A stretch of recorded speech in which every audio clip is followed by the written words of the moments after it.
नमस्कार दोस्तों, मेरा नाम विवेक है और आप देख रहे हैं ताज़ा न्यूज़ भोजपुरी। दोस्तों, खेसारी लाल यादव का लेटेस्ट गाना, इस गाना का टाइटल है झगड़ा। अब उस गाना का टाइटल भी चेंज कर दिया गया है, थंबनेल लगा दिया गया है, तोरा अखिया के कजरा ये जान झगड़ा करा देले बा।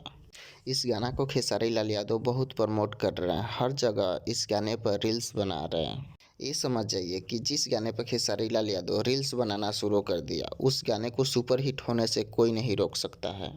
क्योंकि खेसारी लाल यादव का फैंस करोड़ों में है और कोई भी रील्स रिलीज होता है उसे लाखों लोग, करोड़ों लोग शेयर करते हैं। इस तरह से सब लोगों के दिलों और दिमाग में छा जाता है ये गाना।